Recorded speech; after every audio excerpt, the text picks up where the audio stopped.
Ayun. So may project tayo last and shinare natin yung video about Copa to O-ring. So magpapalit po yung swing niya ng O-ring type.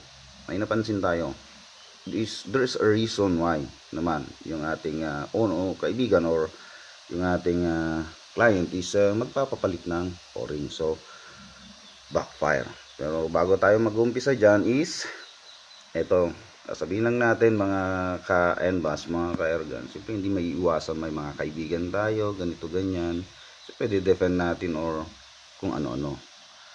Pero ang purpose ng ating mga video is for educational, yung pag-seek natin ng more knowledge about airgunning or airgun, hindi lang hanggang sa shooting, sa mechanism niya, sa panilalim at lahat-lahat. Kasi ito nga, pag pumutok yan, hindi parang sasakyan na pag umandar or nag-create ng sound, malalaman mo kung sa bearing bang problema, sa sigunyal, through merely hearing, sa pandinig. Hindi kasi natin yan na maaring gawin naman sa ating airgun. Pag pumutok ang airgun, minsanan yan, hindi mo alam kung anong klaseng tunog, hindi mo mapag-separate yan, kaya kakaroon ng problema. So ayan, again, for educational purposes po na to, wala tayong sinasabing mas magaling ako, mas magaling ka, kanya-kanya tayo ng diskarte as maker, and we are just sharing naman yung mga ating nakikita, diba mga ka-NBAS? Huwag madamot daw, diba? Ayun, so nag-drawing tayo ng isang swing. So, mayroon swing dyan. Yung blue dyan is yung Copa. Ito yung portion ng swing. Ito yung barrel. So dalawang sample. Etong sample na nasa baba, ayan, offset. Sabihin natin offset. Ayun o. Mas maliit ditong portion, mas maluwang ditong portion. So offset yung kanyang swing. So yung Copa, ang magiging problem niya, yung sinasabi kong hindi magtatapat sa previous video ko, yung butas ni Copa at butas ni swing. So pag titignan mo yan sa front, magiging ganyan yan, no? Ito yung butas ni Copa, okay, tapos yung butas ni swing, ganyan. Butas ni swing, ito yung butas ni Copa. So ito lang na portion yung butas talaga na throw in throw.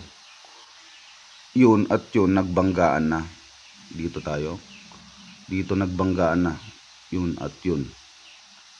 Ang tendency niya, ang mangyayari kasi dyan mga ka-NBAS, pag hindi yan nagtapat, okay, hindi yan nagtapat, dito lalabas yung hangin. Yan, dyan lalabas, dito. Maniwala kayo o hindi, pag hindi yan nagtapat na ganyan, dito yan papasok ang hangin dito. Ayan. Unlike dito, pag throw in throw yan, diretso yan. Diretso talaga yung airflow niya. Wala siyang babanggahin dyan na Copa.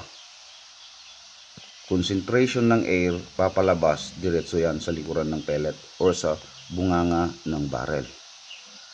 Compare dito, may pupunta dyan sa taas, mayroon ding pupunta dito. Yun, maggaganyan yung takbo niya. May pupunta dyan, may pupunta rito. Kung hindi sila nagtapat. So ito yung hangin na diretso, yung ibang hangin dito hindi babangga na sa Copa. Ayun, babangga, then lalabas na siya dito. Ang isang solution na ginagawa dyan is lalagyan ng pandikit dito. Maitiban lalagyan dito para hindi yan lulusot, dyan. So lalagyan yan ng mighty band. Magiging seal factor yung mighty band. Unlike dito, kahit hindi ka na maglagay ng mighty band kasi all the way yung concentration na talagang lusot na lusot. Compare dyan, maglalagay ka talaga. And napansin ko sa kanilang kopa, malabang. Ito yung likod niya. Mayroon ngang, kaya nahirapan ako natanggal, mayroon ngang mighty band. Para hindi agad tumalsik. At isa pa yan.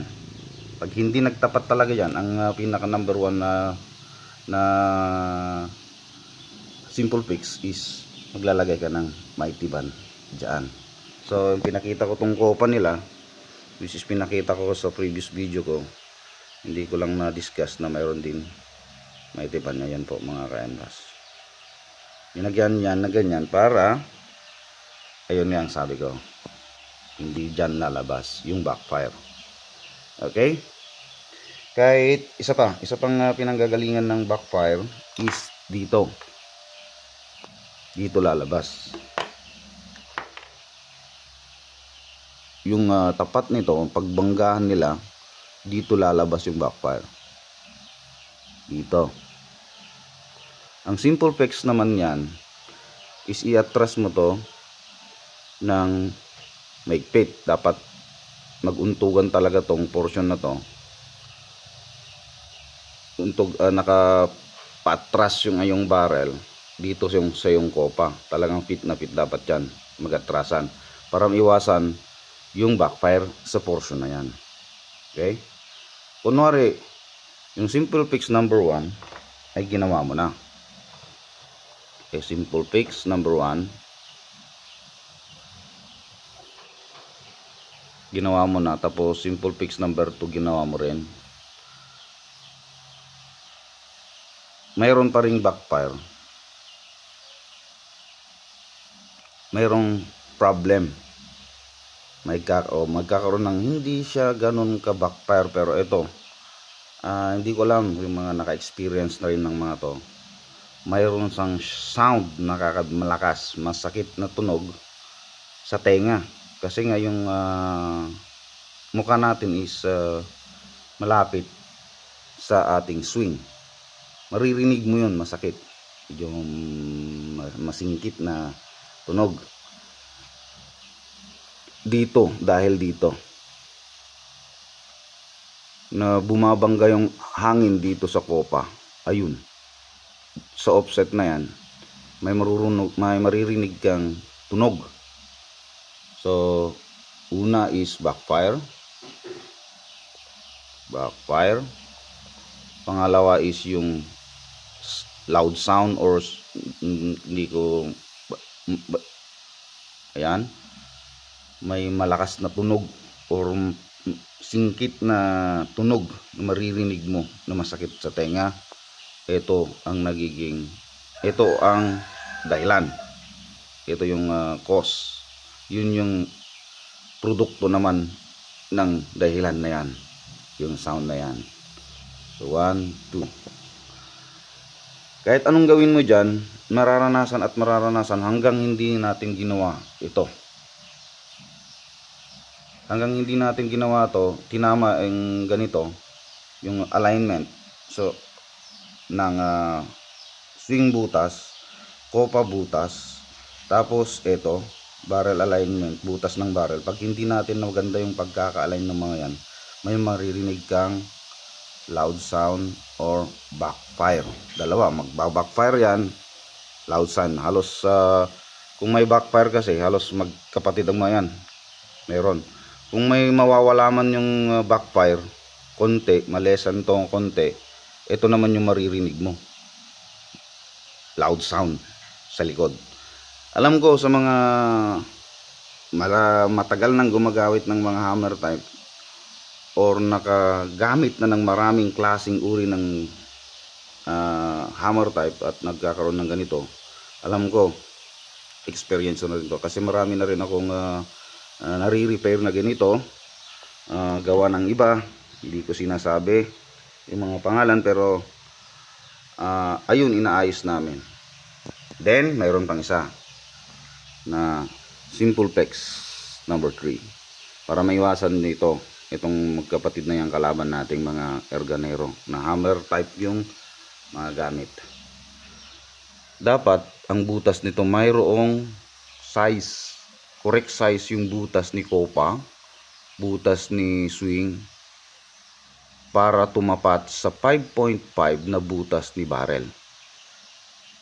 Oops, added info, diba? Kaya nga sabi ko, ito ay educational purposes lamang, hindi yung sinasabi nating mas magaling tayo sa iba, mas maging blah blah. Hindi.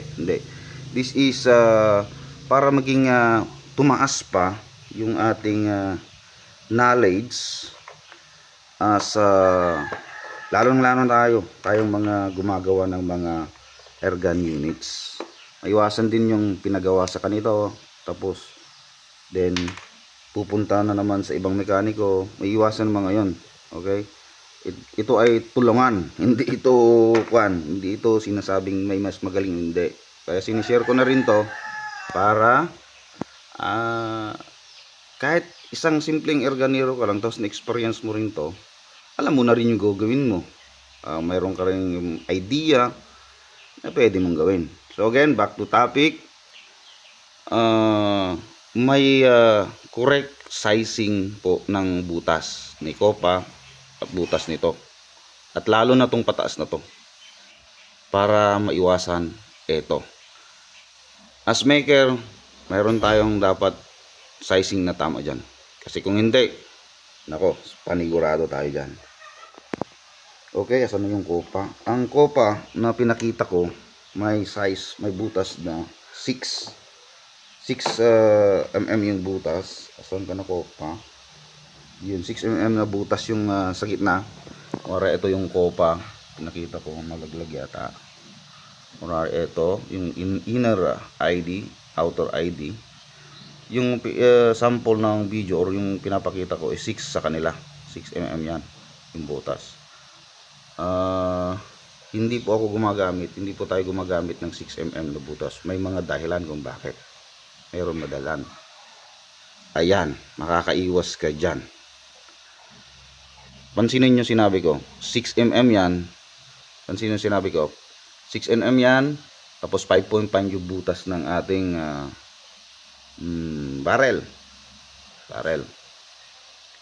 Like sabihin natin 5.56 something ganyan.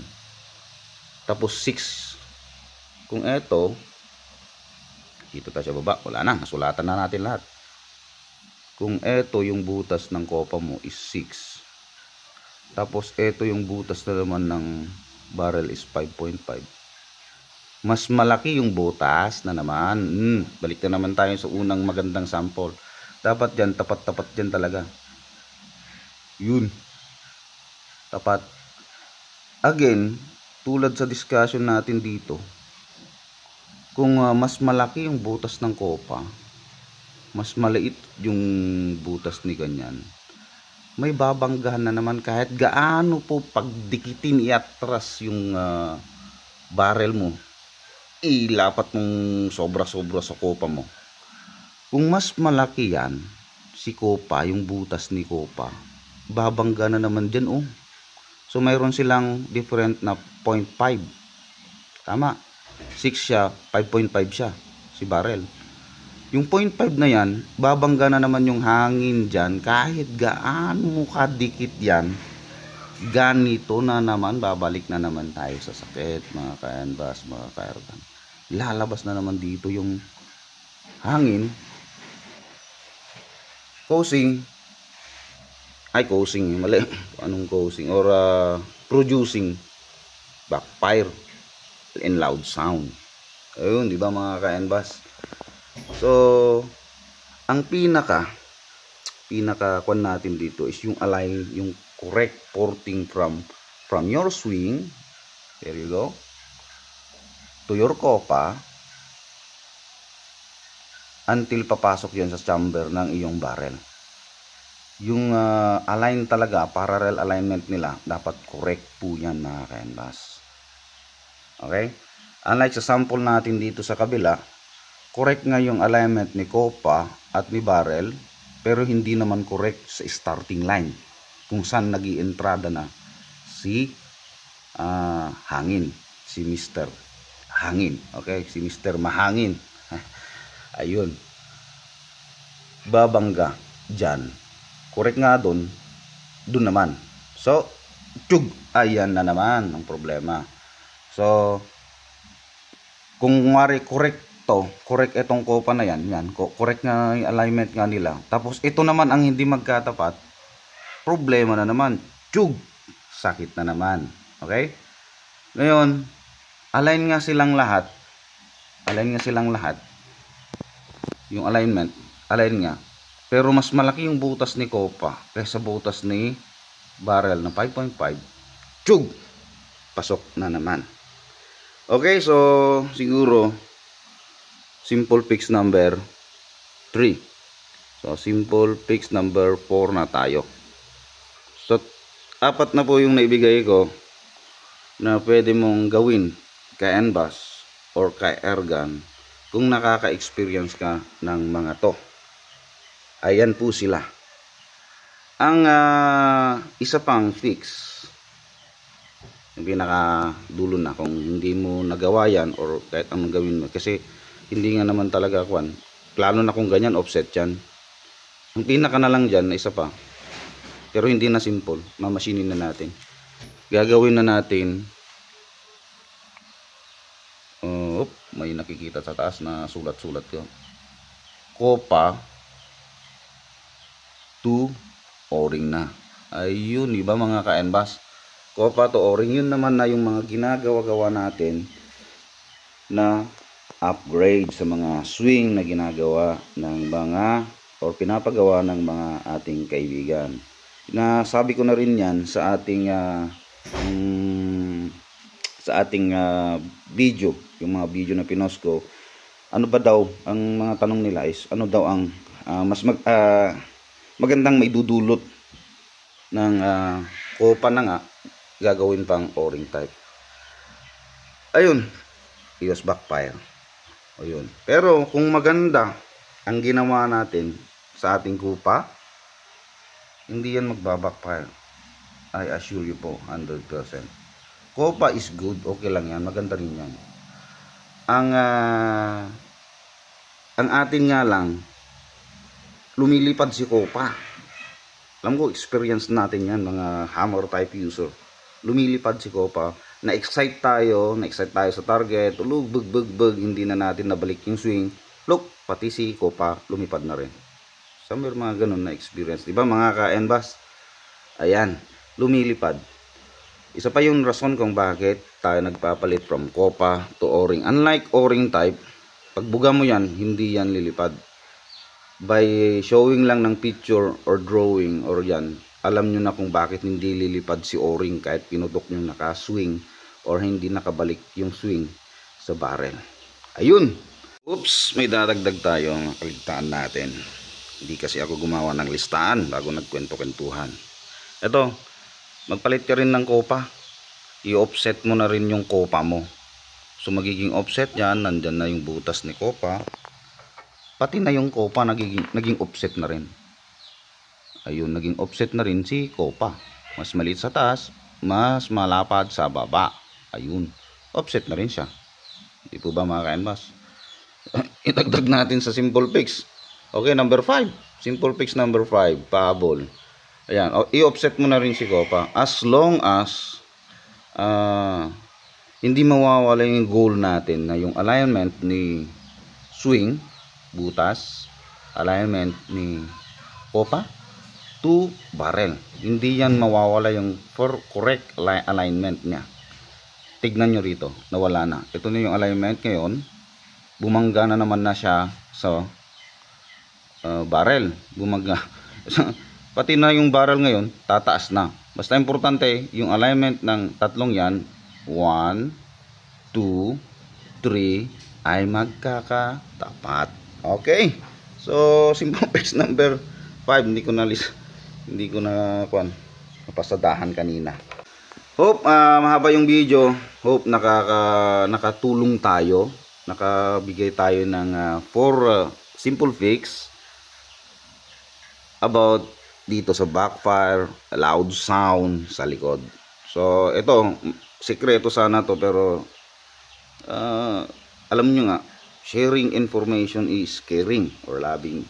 Ayun, hindi siya nagmamagaling ka, kundi talagang alam na rin ito ng iba, pero sinishare din natin para sa mga nag-uumpisa rin na tulad ko, or mga newly owner of airgun and experience sila ng mga gato.